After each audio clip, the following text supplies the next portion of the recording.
វីដេអូនេះខ្ញុំបាទសូមនាំបងប្អូនមកមើលព័ត៌មានកំពុងតែផ្ទុះការចាប់អារម្មណ៍និងជាសេចក្តីព្រួយបារម្ភមួយសម្រាប់សុខភាពប្រជាជនខ្មែរយើងខណៈពេលដែលកម្ពុជាកំពុងតែមានចំនួនព្រំដែនជាមួយនឹងប្រទេសថៃក្រោមករណីថៃធ្វើការឈ្លានពានទឹកដីកម្ពុជាជាពិសេសក្រោយសកម្មភាពប្រដាប់អាវុធឈ្លានពានរបស់ថៃចាប់តាំងពីថ្ងៃទី24ដល់ថ្ងៃទី29ខែកក្កដាឆ្នាំ2025កន្លងមកនេះរហូតមកទល់ពេលបច្ចុប្បន្នស្ថានភាពនៅព្រំដែនរវាងកម្ពុជានិងថៃមានការរឹតបន្តឹងនិងបិទនៃការនាំចេញនាំចូលនៅទំនិញនានាប៉ុន្តែមកទល់ថ្ងៃទី4ខែតុលាឆ្នាំ2025ស្រាប់តែមានព័ត៌មានមួយផ្ទុះឡើងជាបន្តបន្ទាប់រហូតមកទល់ថ្ងៃទី5ខែតុលាឆ្នាំ2025មានការផ្ទុះនៅករណីមួយចំណុចទៀតដែលកើតឡើងនៅក្នុងរាជធានីភ្នំពេញឥឡូវនេះខ្ញុំបាទសូមនាំបងប្អូនទៅដឹងព័ត៌មានទី1សិនពាក់ព័ន្ធជាមួយនឹងការរកឃើញនិងកិច្ចបង្ក្រាបនៅឃ្លាំងទំនិញកិច្ចពន្ធពីប្រទេសថៃដែលពាក់ព័ន្ធជាមួយនឹងប្រហិតសាច់បង្កកនានាដែលស្មើនឹងរហូតទៅដល់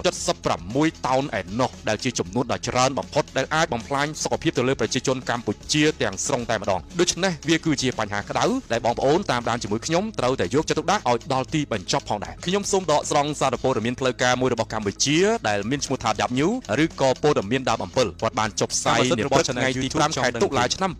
2025ដោយបង្ហាញអំពីវីដេអូ footage ពាក់ព័ន្ធជាមួយនឹងមន្ត្រីជំនាញធ្វើការចុះស៊ើបអង្កេតនិងធ្វើការបង្ក្រាបភ្លាមតែម្ដងជាមួយនឹងឃ្លាំងស្តុកទំនិញមួយដែលជាទំនិញកិច្ចពន្ធពីប្រទេសថៃដែលត្រូវបានធ្វើឡើងតាំងពីថ្ងៃទី4ខែកញ្ញាឆ្នាំ2025មកម្លេះពលគឺនៅវេលាម៉ោង 14:30 នាទីស្ថិតនៅក្នុងឃ្លាំងលេខ1000ផ្លូវ 38C ភូមិទ្រាសង្កាត់ស្ទឹងមានជ័យទី1ខណ្ឌមានជ័យរាជធានីភ្នំពេញនៅក្នុងនោះសមត្ថកិច្ចមន្ត្រីគយនិងរដ្ឋការការិយាល័យស្រាវជ្រាវនិងបង្ក្រាបអំពើរត់ពន្ធតំបន់មួយនៃនាយកដ្ឋានបង្ការនិងបង្ក្រាបបទល្មើសសហការជាមួយនឹងមន្ត្រីកងរាជអាវុធហត្ថលើផ្ទៃប្រទេសបានធ្វើការត្រួតពិនិត្យនិងកំណត់មុខទំនិញដែលបានរក្សាទុកនៅក្នុងឃ្លាំងខាងលើរួមមានដូចខាងក្រោមទី1គឺប្រហិតសាច់ LUS ផលិតនៅប្រទេសថៃចំនួន552កេសស្មើទៅនឹង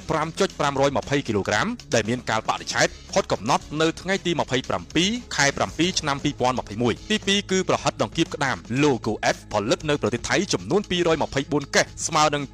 2440គីឡូក្រាមផុតកំណត់នៅថ្ងៃទី27ខែកក្កដាឆ្នាំ2027 3គឺប្រហិតបង្កក PFFP ផលិតនៅប្រទេសថៃចំនួន112កេសស្មើទៅនឹង1120គីឡូក្រាមផុតកំណត់នៅថ្ងៃទី27ខែ7ឆ្នាំ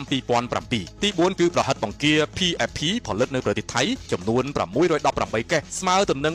4180គីឡូក្រាមផុតកំណត់នៅថ្ងៃទី27ខែ7ឆ្នាំ2027ទី5គឺប្រហិតម៉ាតៃផលិតនៅប្រទេសថៃចំនួន104កេសស្មើទៅនឹង1040គីឡូក្រាមថ្ងៃផុតកំណត់គឺ27ខែ7ឆ្នាំ2027ទី6គឺប្រហិតតៅហ៊ូផលិតនៅប្រទេសថៃចំនួន60កេសស្មើទៅនឹង600គីឡូក្រាមថ្ងៃផុតកំណត់27ខែ7ឆ្នាំ